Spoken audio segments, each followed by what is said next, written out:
Ladies and gentlemen, if you don't know who Mohammad Marandi is, you should know. He is a professor of English literature and Orientalism at the University of Tehran, but he's also one of the strongest voices when it comes to relationships between Iran and the United States. Ladies and gentlemen, Professor Saeed Mohammad Marandi is with us. Professor Marandi, you can hear me? Yes, sir. I can hear you. Okay, perfect. Thank you so much for coming on. I know we have limited time with you today, and to be honest with you, I've been looking forward to having a conversation for years with you. Oh, well, that's very kind of you. Well, Hope I don't disappoint you too much. I don't think so. I don't think I'm gonna disappoint you either, and I know you won't disappoint me because I've saw so many of your shows. One of my favorite shows is when you did the Crosstalk episode with a representative from Saudi Arabia. And it just went viral. And I remember him going, "Why are you listening to Professor Marandi? He's a Persian. He's a Persian." And you said, you know, what your guest said there was kind of racist. I'll let your audience decide. And then you went right into your spiel and you began to dissect his point of view and his narrative so beautifully. It was one of my favorite shows. I watched it several times, Professor. You're very kind.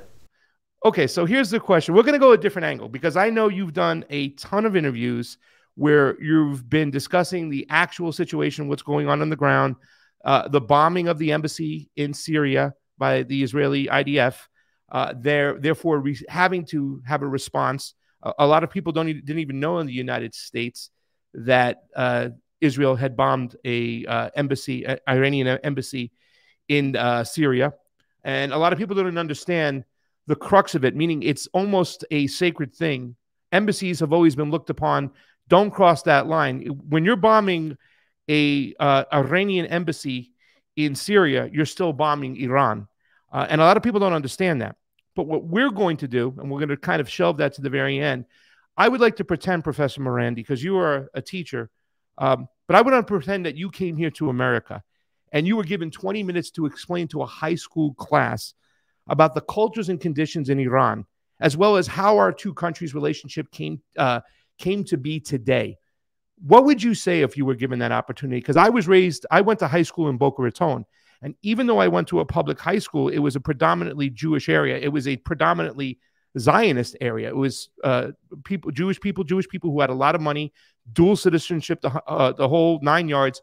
And what we were taught about Iran is that they're the enemy. They held our hostages. You're given a 15 minutes to explain to an American history class, high school history class. What do you say, Professor Marandi? Well, that's a very difficult thing to do. I would begin with the fact that in 1953, the United States, along with the British, carried out a coup in Iran and overthrew the government.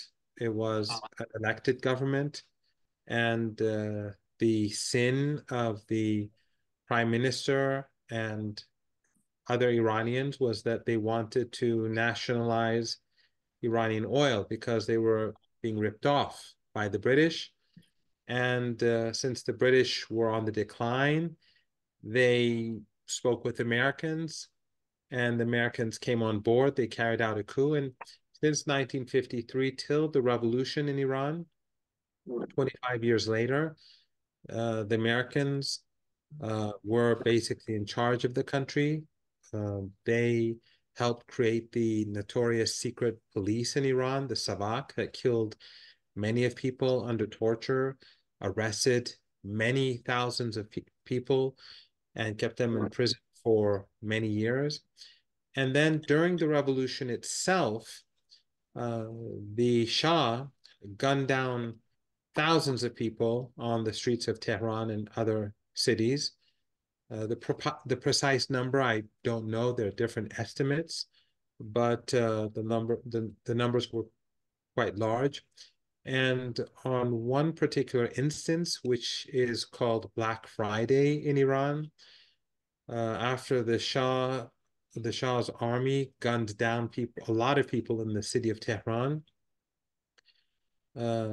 President Carter gave his full support to the Shah in a phone conversation. So that, I think, had a huge impact on the mood in Iran during and after the revolution. After the revolution, Ayatollah Khomeini, or Imam Khomeini, as he's called in Iran, he said that if the United States respects Iran, we can have normal relations, despite the history.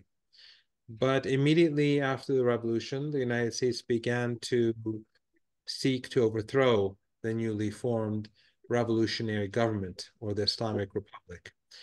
And they were in contact with the old people from the old regime. They were in contact with militant groups. They were in contact with the armed forces to help stage a coup. And they established contact with separatist groups. So they were working very hard to overthrow the government, despite the fact that the new government wanted to have normal relations.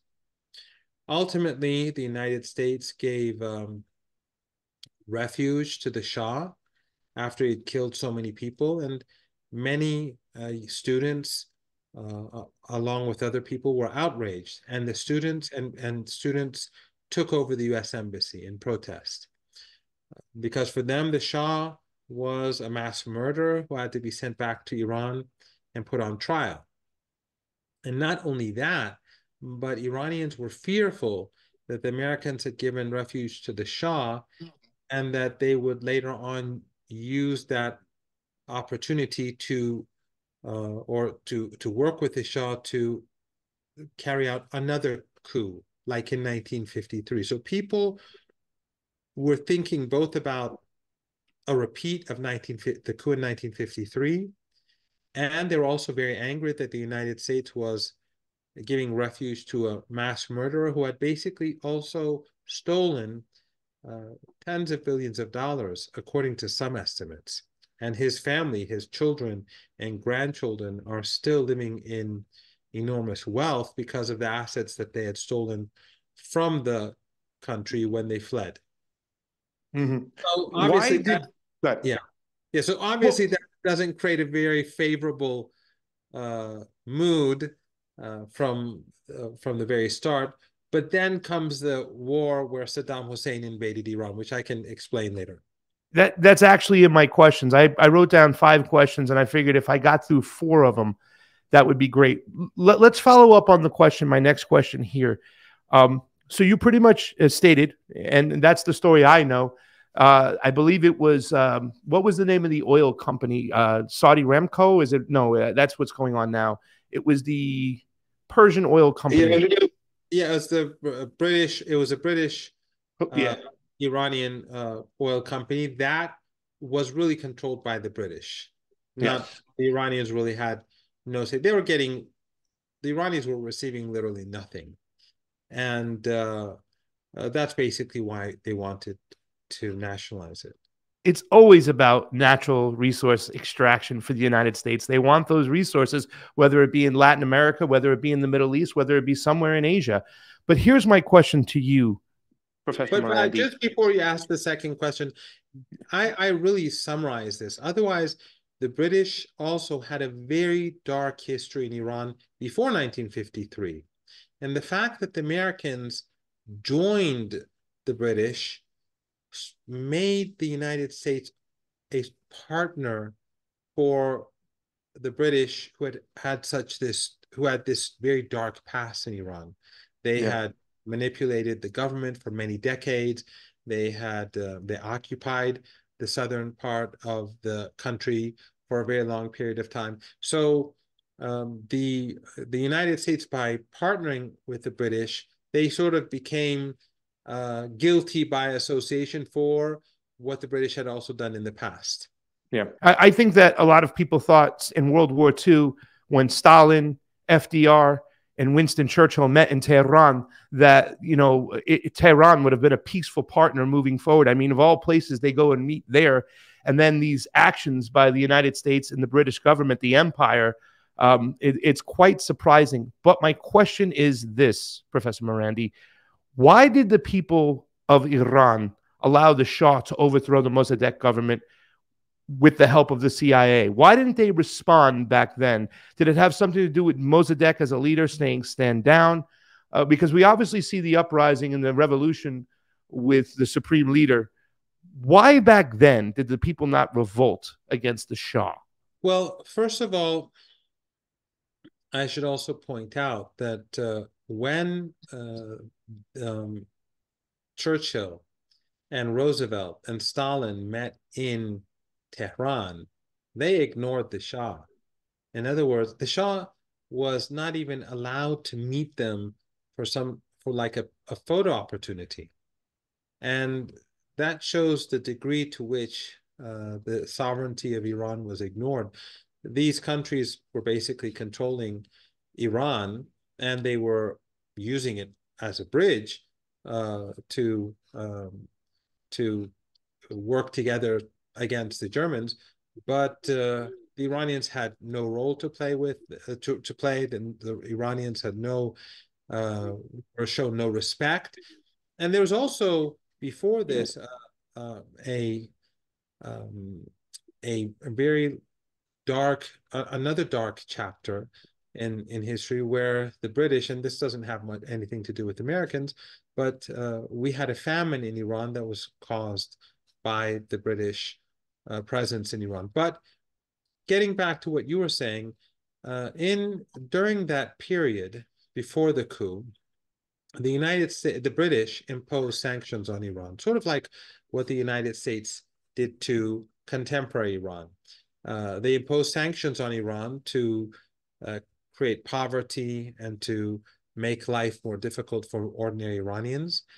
And they also used their wealth and their connections inside the country to divide the political parties. They also funded thugs and people to protest against the government.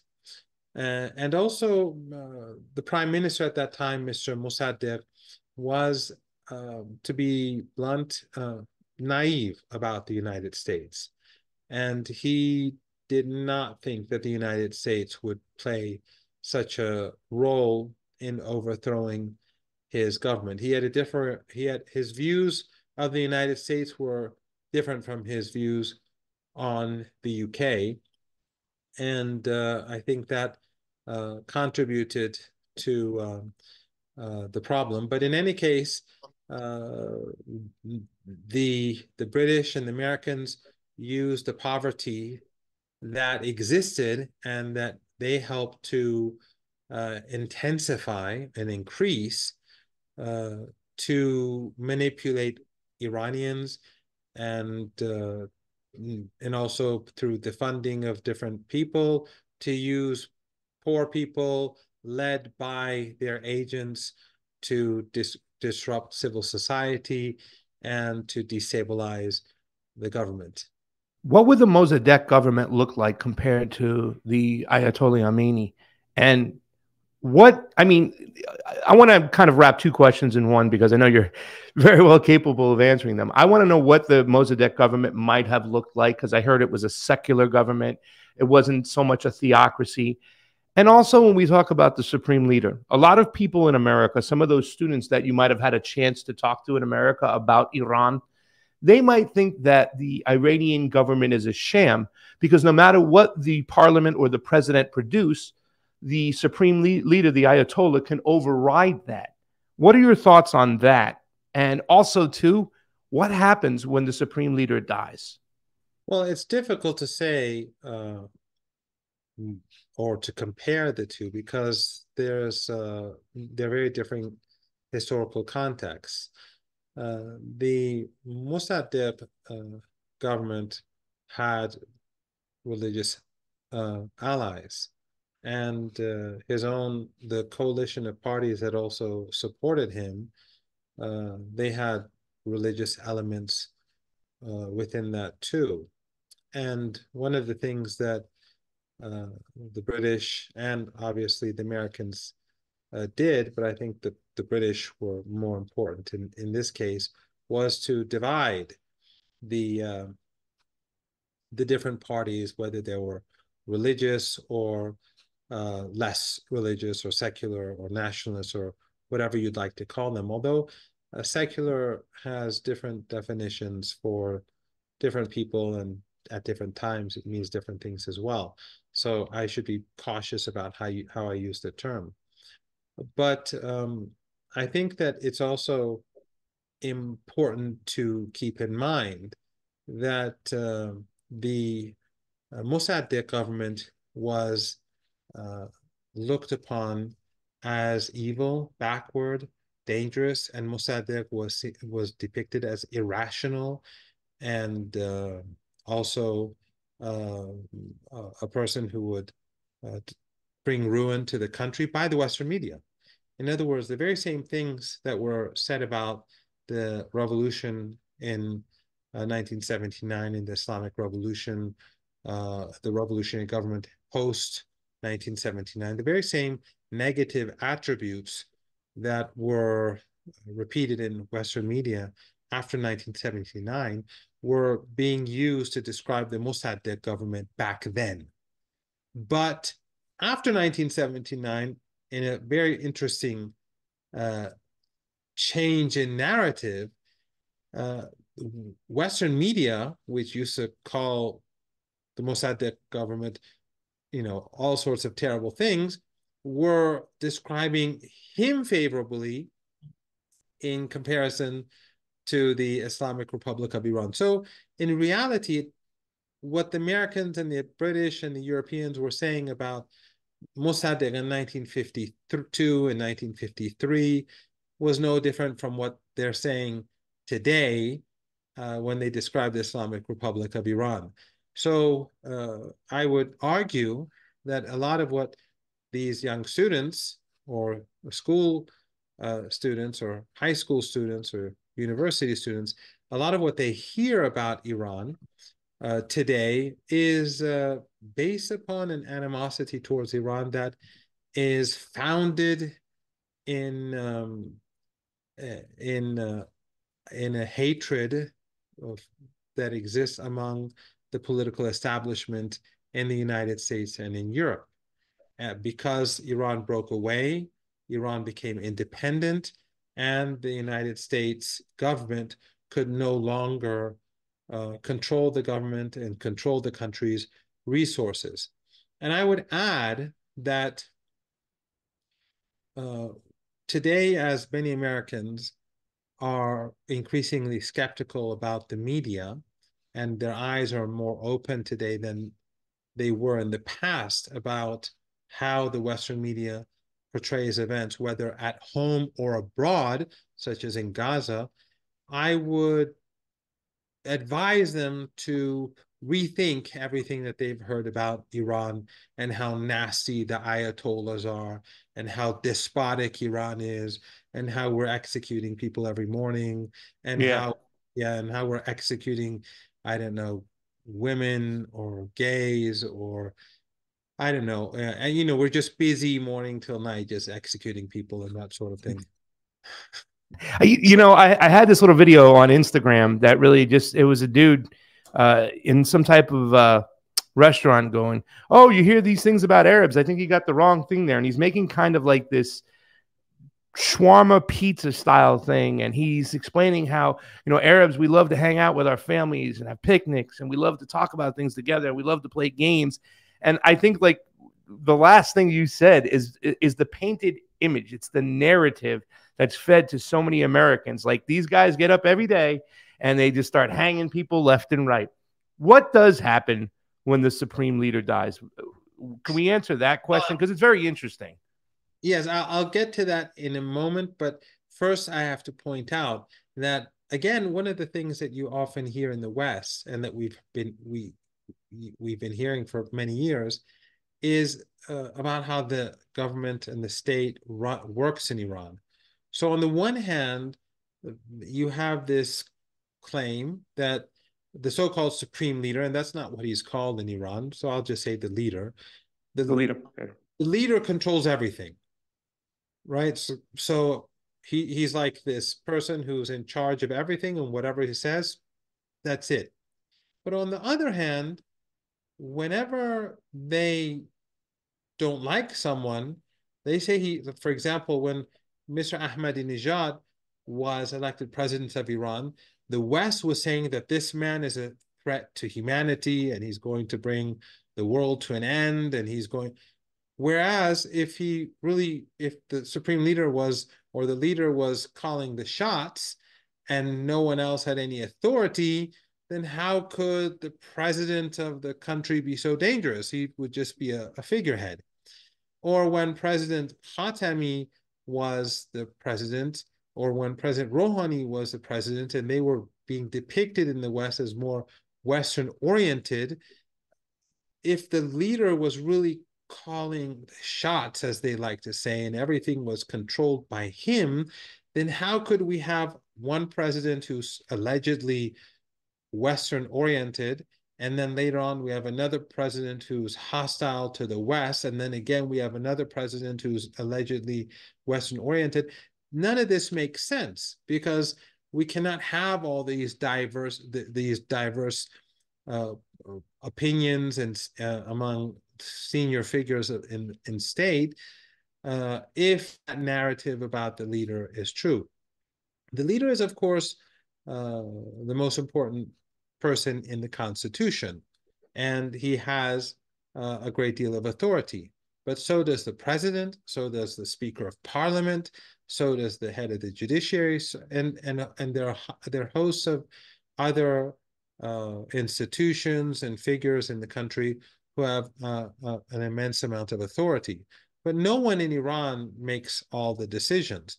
And the leader himself is chosen, and this gets to this, I'm getting to your question, is chosen by a council of experts, as it's called, and they put him into power, and they have the authority to remove him. So when Ayatollah Khomeini, or Imam Khomeini, passed away in 1989, and I'm sorry about the Persian calendar is different from the English calendar. So sometimes I'm trying to remember what it was in the Christian calendar. But when he passed away, this council came and chose Ayatollah Khamenei, the current leader. Yeah. And they have the authority to remove him if they choose to do so. And when he passes away, or when he can no longer rule for whatever reason, they have the authority to choose another leader or the next leader. How they much are elected every 8 years. They are elected every 8 years. Okay. Yeah. So how many, and we shouldn't call him the supreme leader. What is he called in Iran? Well, and there's a term called Walayat Faqih. But in any case, just to make it simple, we'll call him the leader, but he's a religious figure. Okay. How many religious political figures have they had since the revolution? And I believe it was in the 70s, or was it the 80s? Two. Imam Khomeini, or Ayatollah Khomeini, and Ayatollah Khamenei. These are the two people who so far have been the leaders, but we've had numerous presidents. Before we had a prime minister and a president, then they changed the constitution. So we have a president and a first vice president. But in any case, it's a presidential system. Yeah. Just curious. I would argue, and I apologize for constantly interrupting you. It's okay, please. That in many ways, the president is the most important person in the country when it comes to day-to-day affairs, because he's the person who pays my salary as a government employee at a state university, and therefore the budget, most of it, goes into his administration, and throughout the country, the country's budget goes through the government. So he is a very powerful person, and we've had presidents with very, very differing views, both on foreign policy, but also on economics. And I would argue, and I'm not saying that this is necessarily a good thing or a bad thing, but in Iran, in many ways, although different governments have had different policies. But I would say that on the whole, if you were to compare it to old style Western politics, because the left and right are sort of dead now in the traditional sense. But if you look at the old left, I would say that the current administration would be considered to be left-leaning in economics and social welfare and social justice, and more conservative when it comes to social issues, family rights, but it's not exactly the same as in the United States. So, for example, in Iran, abortion laws are more, let's say, um, there are greater opportunities for, well, opportunities may not be a good word. There are more cases in which abortion can take place in Iran legally than, let's say, in some of the states in the United States. Oh man, that makes me want to. It's kind of crazy because in the United States, I always talk about the question isn't pro-life or pro-choice. The question is to address unwanted pregnancies. And from what I understand, after the Iran-Iraq war, which I'd like your opinions on how everyday Iranians view America's role in funding Saddam Hussein in that bloody war. But I heard that after that war, the Ayatollah at the time told people instead of going out and producing, babies for the war, that they said, let's try to present opportunities for women. And by doing so, that shot the abortion rate so far down. And from what I understand, and I haven't, it's hard to find statistics on that study. I heard it on a show before, but United States media, they hide that. And I think it's just amazing because I talk about it all the time. Sometimes, Professor, in the United States, often at times, Professor, we ask the wrong questions. For me, it's unwanted pregnancies, and I think that Iran led the way, and that was after the Iran-Iraq war. How do everyday Americans look at the United States' role in the Iran-Iraq war? Because a lot of people don't know there was millions lost in that war. Well, just to be careful, I should point out I don't know a great deal about abortion laws in Iran. And what I can say is that unwanted pregnancies would be defined in, they would be dealt with differently according to law, depending on what we mean by unwanted. So if it's a case of a child that has major problems, that child, that abortion can take place. If a physician says that this child will be severely handicapped or something like that, abortion can take place. Or, for example, if there's a threat to the mother's well-being in her life, abortion can take place. So, but it's, and I don't know how this works. I'm sorry, I'm about my ignorance, but It's okay. If a husband and wife, if the wife becomes, let's say, pregnant, and for some reason they don't want the baby, that is not, I don't think they can just have an abortion whenever they like, or if they just don't want to have a baby. So, but I have to be careful about this because I don't know the law, and I'd It's have okay. so I may be wrong in some instances, but in general, what I'm saying is that it is not as liberal as it is for liberals in the United States, and Yeah. it's not as conservative as it is for what many of the conservatives in the United States would want. Yeah, you can't see my face, but I'm smiling. How did that Iran-Iraq war affect the population, and how do they look at the Americans for funding that bloody war? Well, that was that had a huge impact. The Americans encouraged Saddam Hussein to invade the country. Both the United States and the Soviet Union were supporting Saddam Hussein. So it's not as if the Soviet Union was doing Iran any favors. But I think increasingly as time went by, the United States and its European allies were in the driver's seat. And the problem with the Soviet Union to a degree was because Iran was supporting the the people in Afghanistan and their resistance to the Soviet occupation. So that sort of tilted the Soviet Union more towards Saddam Hussein. But in the case of the United States and its European allies, they simply wanted revenge from Iran. They want to overthrow the Islamic Republic of Iran. They never recognized it, and they still don't do so today. And not only did the United States and its allies fund and support projects and give assistance to Saddam Hussein to wage the war, and also to pressure their client states in the region to fund Saddam Hussein, but also the collective West gave Saddam Hussein chemical weapons. Yes. Most of those capabilities were given to Saddam by the Germans, ironically, given their past, the Second World War and all that.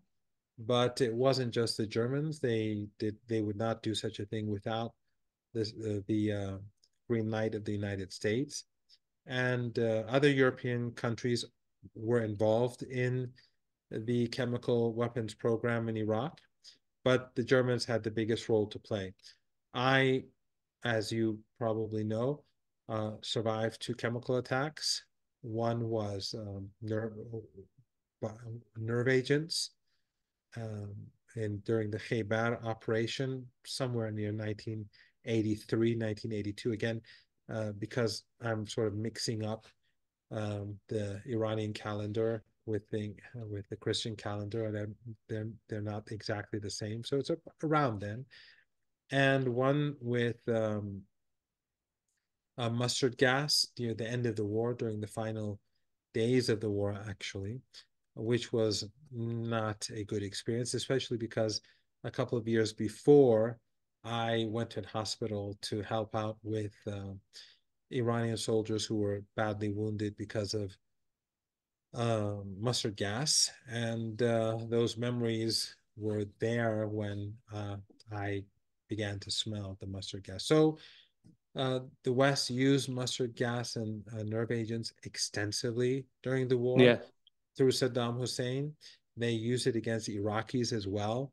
In one case, in the city of Halabja in Iraq, which was working, the Kurdish Iraqis there were working with Iran against Saddam Hussein. So they bombed the city, and I think roughly 6,000 to 6,500 ordinary people in Halabja were massacred. And I went to the city soon after the massacre. There was an operation going on against Saddam Hussein, and these evil Iranians, after Saddam Hussein used those weapons, chemical weapons that were gifted by the West to slaughter the people of Halabja, the Iranians who were winning that battle, they halted it. They stopped the battle altogether, mobilized their resources to save the rest of the population.